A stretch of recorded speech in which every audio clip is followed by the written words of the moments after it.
కాంగ్రెస్ పార్టీకి నాకు ఇది చివరి రోజు. ఇది 40 ఏళ్ల ప్రస్థానం కాంగ్రెస్లో కొనసాగిన మాజీ మంత్రి జీవన్ రెడ్డి అన్నమాట. ప్రస్తుతం ఆయన నాతో ఉన్నారు.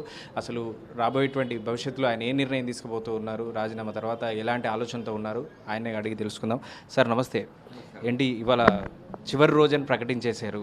సో రేపటి నుంచి ఏ పార్టీలో ఉండబోతున్నారంటే ఏం చెప్తారు? అంటే రేపైతే కాంగ్రెస్ పార్టీతో ఉన్న అనుబంధం తెంచుకోబోతున్నా, భవిష్యత్తు బాట ఏం నిర్ణయించుకోలేదు. సరే ఏదైనా కానీ ప్రజాక్షేత్రంలో పోయి కొంత సమయం తీసుకుంటా, తర్వాత I come for some decision. చాలా పరిణామాలు జరిగినాయి సార్. అంటే మీరు రాజీనామా చేస్తానని చెప్పి అధికారికంగా ప్రకటించేంత వరకు మిమ్మల్ని బుజ్జగించేటువంటి ప్రయత్నం చేశారు. కోర్స్ రాజీనామా చేస్తారని మీరు ప్రకటించిన తర్వాత కూడా పీసీసీ చీఫ్ వచ్చి ప్రయత్నం చేశారు. సో ఎక్కడ వెనక్కి తగ్గాలని కానీ, లేదంటే వాళ్ళైనా కనీసం మీరు వెనక్కి తగ్గేందుకు మీకు ఏం కావాలో చెప్పండి అనేటువంటి ప్రశ్నలు ఏమైనా వచ్చినాయి? అంటే ఇప్పుడు వాస్తవంగా నాకు ఈ నన్ను పార్టీలో కొనసాగించే ప్రయత్నం చేయటం మీద జరుగుతుందో అదే నాకు కొంత అంటే ఇబ్బందికరం అనిపిస్తుంది, ఆశ్చర్యకరం అనిపిస్తుంది. ఈ సమస్యలు దాదాపు 20 మాసాల పైగా కొనసాగుతున్నాయి. 20 మాసాలకి వెళ్ళి ఈ సమస్యలకు పరిష్కారం దాని డెన్సిటీ తగ్గించే ప్రయత్నం చేస్తే ఇవాళ ఇక్కడి దాకా రాకపోతుండే కదా. వాళ్ళు ఈ పరిణామాల డెన్సిటీ ఏదైతున్నదో అది తగ్గించే ప్రయత్నమే లేకుండా ఇవాళ ఒక నిర్ణయం తీసుకోబడ్డ తదుపరి ఏదైతుందో మీరు ఓపిక పట్టండి, కలిసి ప్రయాణం చేద్దాము అని చెప్పానంటే నేను ఎప్పుడు కలిసి ప్రయాణం చేయలేదు. అది బయట వాళ్ళు ఏమనుకుంటారు, అరే జీవన్ రెడ్డి తొందరపడుతున్నాడు కలిసి ప్రయాణం చేద్దామంటే అంటే నేను ఎప్పుడు కలిసి ప్రయాణం చేయలేదు.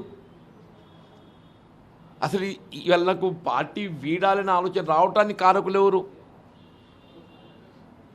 పార్టీ వీడాలనే నిర్ణయం ఇది. అంటే ఇది ఆలవిసటంగా తీసుకున్న నిర్ణయంగా భావించడానికి భావిస్తే అంతకంటే పొరపాటు ఇంకోటి ఉండదు. పార్టీ గుర్తించలేదంటారా? మీరు రాజీనామా చేస్తారనేటువంటి విషయాన్ని కూడా గ్రహించలేదంటారా? I don't know. అంటే ఇప్పుడు పార్టీ అధిష్టానం must act very carefully and seriously on prime issues like which I raised. ఇప్పుడు నేను ఆరంభంలో ఎప్పుడైతే ఈ ఫిరాయింపుల అంశం తెర మీదకి వచ్చిందో నేను శాస్త్ర మండలి సభ్యత్వానికి రాజీనామా చేస్తానని చెప్పని పేర్కొన్నా. అప్పుడు శ్రీధరబాబు గారు, బట్టి గారు అంతా ఇదైతే పర్సూడ్ చేసి then incharge secretary Deepa Das Munshi took me to KC Venugopal. KC Venugopal మాట్లాడిన will keep up your respect. సరే what ever decisions are taken it's in a different circumstances we took, but in the interest of the party you should cooperate. We will not let down you. We will not let down you. We'll keep up your respect. మీ గౌరవం కాపాడతాము. స్థానికంగా మీ cadre, మీ కార్యకర్తల గౌరవం కాపాడతాం. ఎక్కడ కూడా ఏదైతే ఉందో సీనియర్ల గుర్తింపు ఎక్కడ కూడా తక్కువ కాకుండా చూస్తాం అన్నీ చెప్పారు. ఆచరణలో మరి దాని కార్యరూపం ఇది ఇవ్వాలి కదా. మరి ఇవ్వలేకపోయినప్పుడు ఏం చేయాలి? ఇవ్వలేనప్పుడు ఏం చేయాలి? ఎవ్రీ టైం ఏదైతున్నదో నేను ప్రశ్నించిపోవడమే కాదు కదనే, ఎవ్రీ టైం సమస్యలు లేవనెత్తడమే కాదు కదా. సమస్యకు ముగింపు కూడా ఏదైతుందో కావాలి. ఇప్పుడు ఆ ముగింపు సమయం ఆసన్నమైంది. సమస్య ముగింపు సమయం ఆసన్నమైంది. సరే, అంటే అసలు అక్కడ నుంచి ఇన్ని రోజులుగా మీరు అన్నట్టుగా 20 నెలలుగా స్పందించలేదు. చివరి మూమెంట్లో మీరు రాజీనామా చేస్తా అన్నప్పుడు స్పందించేటువంటి ప్రయత్నం ఎక్కువగా జరుగుతుంది, మిమ్మల్ని బుజ్జగించే ప్రయత్నం. ఒక రకంగా ఈ రోజు వచ్చింది అయితే దింపుడుగల్లం ఆశనే చెప్పాలి. ఎందుకంటే మీరు రాజీనామా చేస్తానని ప్రకటించిన తర్వాత కూడా మరొకసారి ప్రయత్నం చేసేటువంటి చేశారు. కావాలనే ఇదంతా చేస్తున్నారా? జీవన్ రెడ్డిని బయటికి పంపించేందుకే, లేదంటే ఆయన వెళ్ళిపోతే వెళ్ళనివ్వండి అనేటువంటి ఒక ఉద్దేశం ఎవరికైనా ఉందనుకుంటున్నారా పార్టీలో? సరే, ఇప్పుడు పార్టీ ఒకరికొరకు ఆగదే. నా కొరకు కూడా పార్టీ ఆగుతుందని చెప్పి నేను అనుకోను. సరే, పార్టీలో నేను కొనసాగాలని చెప్పి నా శ్రేయోభిలాషులు ఉండొచ్చు. కొద్దిమందికి ఏదైతుందో సరే ఏమైతే లేకపోతే అని కూడా భావించే వాళ్ళు ఉండొచ్చు. There can be 2 types of leaders. మీ దగ్గర చాలామంది వచ్చారు, పీసీసీ చీఫ్ వచ్చారు ఈరోజు, మొన్న మంత్రులు వచ్చారు, అంతకుముందు కత్తి వెంకటస్వామి ఆయన వచ్చారు. చాలా అంటే మీ జిల్లా నాయకులు కలుస్తున్నారు. మీరు వెళ్ళొద్దనేటువంటి తాపత్రయం, ఆశ ఇప్పుడు వస్తున్న కార్యకర్తలు కావచ్చు, నాయకులు కావచ్చు, వాళ్ళందరిలో కనిపించింది.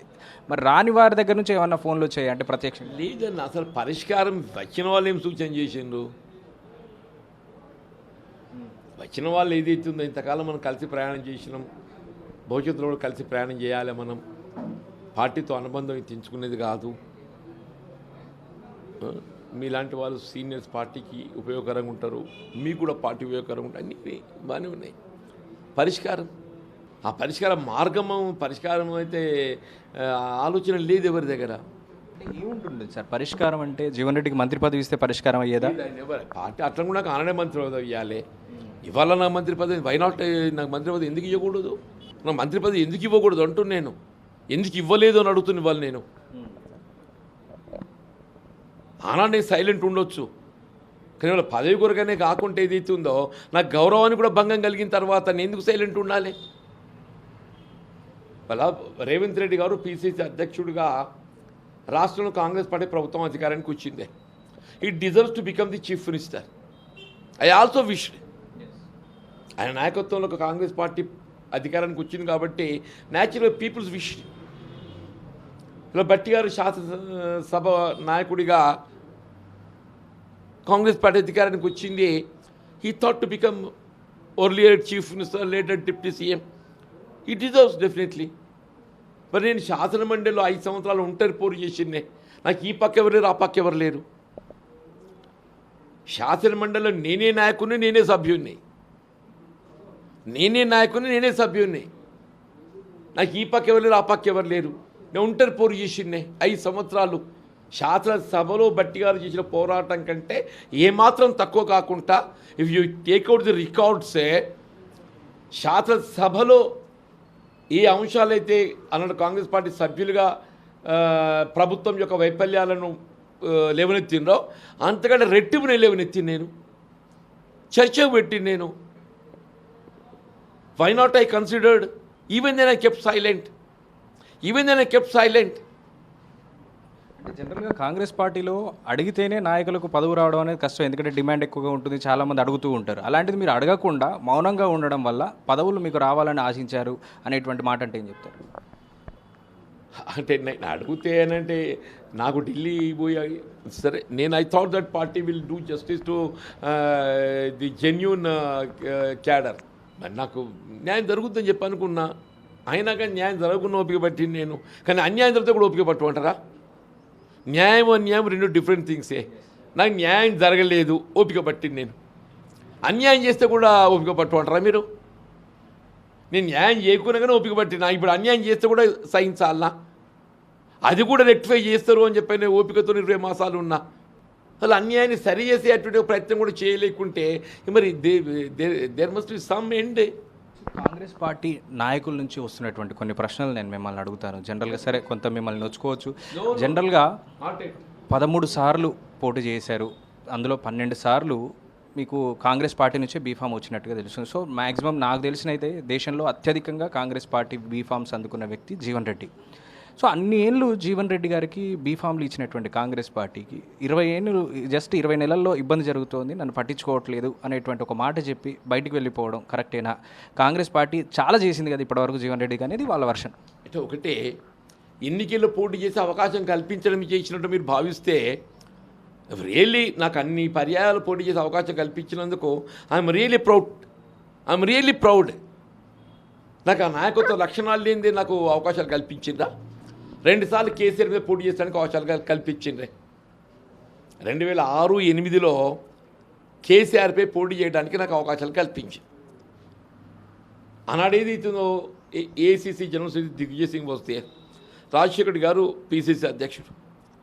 ఆనాడు ఏదైతే కేసీఆర్కు ప్రతిగా పోటీలో ఎవరైతే తట్టుకుంటారు, ఎవరి అభ్యర్థిత్వం అయితే మనము నెట్టుకు రాగలుగుతామని చెప్పి ఆలోచించి only Jeevan Reddy can fight it out అని చెప్పి నన్ను ఎంపిక చేసిండ్రు.